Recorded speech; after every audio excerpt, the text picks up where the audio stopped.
Body Pilates.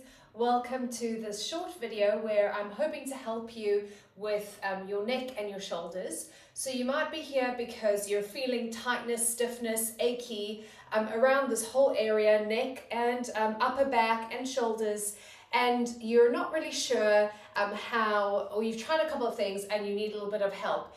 And some of the stuff that I'm going to do today might be stuff that you haven't really tried before, and it really boils down to an awareness of where your head lives in space. Now, of course, your head is on top of your spine, but for many people, the head is forwards, okay? And I'm jutting my neck forwards on purpose, which is just simply going to cause you strain, maybe tension headaches around the neck, and the shoulder, and even your upper back, because your shoulders, your neck and your spine are having to do so much more work to keep your head here.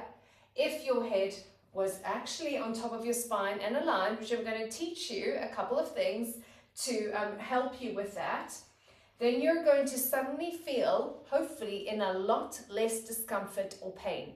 So this is stuff that I've been working with a lot with my clients recently who are all 50 plus.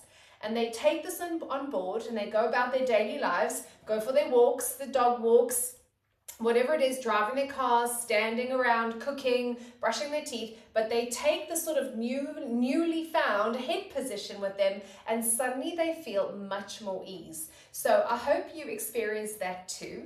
So for this, you're going to simply need to be near a wall. You may or may not want a hand towel, so just have one available. Grab one quickly, and we're going to be lying down on the floor, so maybe you want your mat. So let's get going, and I want you to stand with your back to the wall, and then this is going to very quickly tell you where you are in space. Okay, the wall will give us amazing feedback. Your feet don't need to be against the wall, so do take a small step forwards to a comfortable place, but it mustn't feel like you're properly leaning back against the wall. You are still upright and you're not being supported by the wall, so to speak. So you've got your tailbone against the wall. We're starting from the bottom. So your tailbone, probably not your lower back. We definitely want some ribs on the wall. And then here's where it comes to your head. Well, where is your head? Now, can you comfortably get your head against the wall? And this will tell you, well, how far away your head actually is. So if your head is not comfortable against the wall, what you might find, so I'm just going to take my clip out of my hair, get rid of any hair accessories that get in the way. So if you're suddenly like this to try and get your head against the wall, well, then that's not great. Because if you came away from the wall and started walking around, well, you would never walk around like this, because our brain tells us to always seek the horizon. So what you then might need, if you ended up here, is to fill the space. So you might want to grab a hand towel, fold it up as much as you need to, and then if you put that behind your head, hopefully that is a bit more comfortable, but please only do that if you ended up here with your chin pointing up to the ceiling. So it's just useful to fill that space. Okay, so I'll keep my towel here. Arms are relaxed down by your side. Now, our job is to lengthen the back of your neck and to inform the brain of putting that length into your whole spine, so it's axial elongation, lengthening, to help you to still be able to look straight ahead. And initially, you might feel a bit double chinny. So you're going to push the back of your neck into the towel or the wall. Your chin is going to end up dropping down, but your eye gaze must still be straight ahead. What you might notice is the sudden lift of your collarbones and your upper rib cage up to the ceiling, a broadening of your collarbones, and a little bit of work, a good amount of tension in your upper back. And you might not like it, and then just relax. And you're going to probably want to slump forwards, okay? Because this is where we usually are. Rounded shoulders, not great. Chin jutting forwards, not great. We're doing the exact opposite. So it feels foreign to your body, but that's okay. You're going to breathe in, and you're going to do the same thing again. You're going to lengthen the back of your neck into the wall. You're going to push the crown of your head to the ceiling. Your chin will drop down, or it should anyway, and you will feel a bit in your neck, in your throat. Eye gaze straight ahead, and hopefully as a consequence of that, your chest lifts, Your rib cage, your bottom ribs stay back against the wall and your shoulders open and you feel that little bit of upper back work. And this is going to give you that strength around your upper back shoulder blade area because we want to be able to stay here. And then relax. Breathe in. We're going to do it again. Push the back of your neck into the wall and up the wall. Chin will drop down. Eye gaze seeks. I want you to seek the horizon. Allow your upper chest to lift, but your bottom ribs stay back against the wall. And maybe we encourage the arm shape. Can you turn your palms to face forwards? So that's going to allow your collarbones to widen. And then when you relax, you're just going to turn your arms back to where they were. Let's try and integrate. Inhale. Arms at the same time. They spin open. Back of the neck presses up against the wall into the towel if the towel is there. You can add a little bit of pressure. I literally mean like 2% effort of pushing back into the wall. Rib cage is soft, collarbones lift. And then we release that. Okay, so now if we come away from the wall, I want you to see if you can do the exact same thing, but without the wall being there, but we have that feedback. We will hopefully have the shadow effect. So I'll just turn side on. So parallel feet. As you breathe in, can you lengthen your neck up into the wall? You're going to turn your palms to face forwards. You're going to make sure that your bottom ribs don't get thrust forward, so soft bottom ribs. A lifted chest, your very upper sternum, your breastbone, and you should be looking straight ahead. And like I said, you might feel a little bit in your throat. And then you're just going to relax. Go back to where you like to be.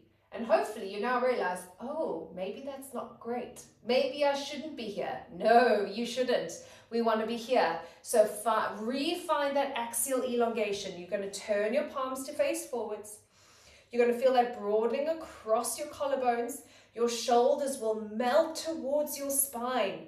Your upper chest, your upper sternum is going to lift up. Your chin is going to meet your upper sternum.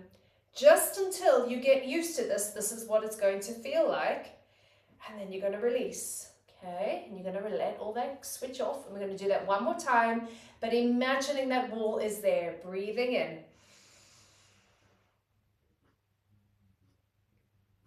And breathing out. And hopefully you feel what that is like straight away. So you might feel like, okay, so now don't try to be there. Don't do that hard bit of work. But could you just feel a little bit more relaxed in that lengthened, tall, chin in and down, ribcage lifted position where you don't feel as much tension?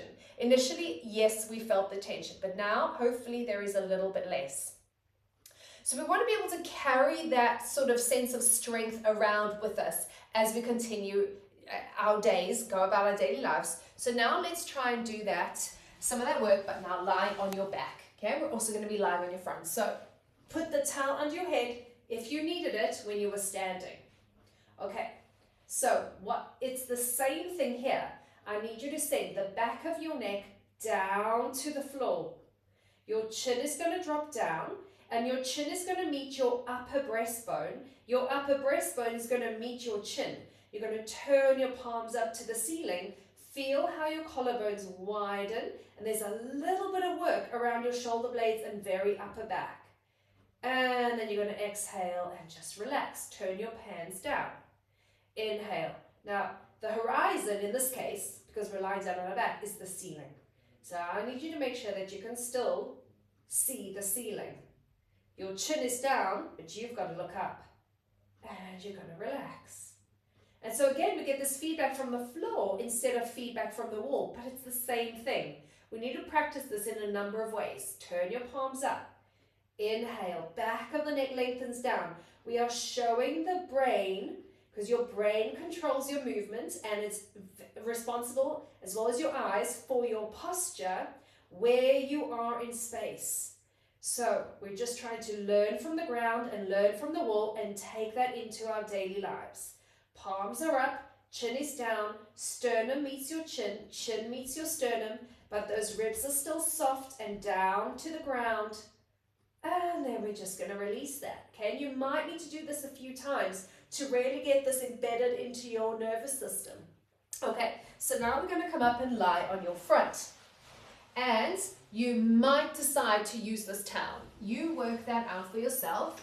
I'll face this way so that you can see my arms, okay? So rest your forehead on the towel, and if you don't want to, then just leave your head down on the mat. Okay, so what does the exact same neck position look like here, lying on your tummy? So, arms in a comfortable place, elbows on either side of your mat, hands on the floor. So you're going to need to think about where your hairline is. Go to the base of your skull and push your hairline forwards to the wall in front of you. You should feel your chin tuck in, and then I want you to lift your head up. But nothing else changes. Keep your chin slightly tucked in, and then make sure the back of your neck is open. So if you're wearing a necklace, I'd want you to be able to, somebody to be able to see your necklace chain, the back of your necklace. And then you're going to hold the weight of your head up, because your head is heavy. It's about 5 kilos, and you should feel a little bit of strength work in your upper back. And then you're going to lower your head down. You're going to let everything switch off, and you're going to refine that. You're going to push your neckline. The back of your neck needs to open, so the crown of your head reaches forwards, and you're going to lift the weight of your head up. And you are definitely looking at the floor. Please don't look forwards, because your head won't be in the right place. So feel how heavy your head is. It's about 5 kilos, so you're carrying it. And so because you're carrying it with gravity here, you're not lifting your chest, you're going to feel that little bit of strength work around your shoulders, shoulder blades, and upper back. Now rotate your head to the right and rotate your head to the left so we can strengthen in rotation, and then lower your head down. Okay, let's add on. So do that neck thing where I want you to lengthen the back of your neck. Hover your head up. Now go to your arms, and your arms are in like a capital E position, and I just want you to push your elbows down into the floor. And just hold that. Hold the weight of your head and press your elbows down. And feel that little bit of strength work build up around your shoulders, upper back. You might feel your neck, but you want to feel it in a good way, like it is strengthening and lengthening. And you want to get a sense, is my head on top of my spine? Is the back of my head in line with my upper back? In line with your tailbone? And then you're going to relax, lower everything down, switch off those arms as well. Okay, let's do that again. So push the back of your neck up into the ceiling. Lift and carry the weight of your head up. Start to push your elbows into the floor and hold that. Could you make your rib cage a little bit lighter on the floor? Could you just try and lift your rib cage up, but subtly, really subtly? Hold that, hold that. Make sure you keep breathing. Push your elbows into the floor. Feel the weight of your head. You're carrying it. And this might help a lot of other aches and pains in your body. For example, lower back, knees, hips, because you suddenly understand how to carry the weight of your head. And then you're just going to relax. Okay, and then well done. You're going to come up carefully and just sit back on your heels. And we'll check in with your standing position one more time. Oh, okay. How does that feel? Come up. You should feel a little lighter in your neck, a little lighter in your upper back. So come up to standing, and let's just see, can you refine your neck and with a little bit more sense of ease so it doesn't feel so like there's too much tension. So when you're ready, we're going to go turn your palms forwards. Your chin is going to drop into your throat, and the back of your neck is going to lengthen into the wall behind you. And you're going to feel how your sternum lifts towards your chin, but you're still looking forwards. And then can you still be here, but with maybe a little less trying so hard, a little less tension? And then what if you just went about your day walking around like that with more awareness of your head rather than your chin poking forwards, which is very likely where it is, because I see it all the time, literally with like 90% of my clients who are 50 plus, that's where their head lives in space. So I'd love you to just play with that a little bit and see if you find it helpful. Feel free to comment and ask me any questions. Now, if you're looking for a little bit more, With the awareness and understanding of where your head should be, I've got an amazing Firm After 50 10-minute strength routine for the upper body. And you are welcome to request it. I'll leave a little link in my description so you can sign up there to request your link and you'll receive it straight to your inbox. I hope you enjoyed that. See you soon.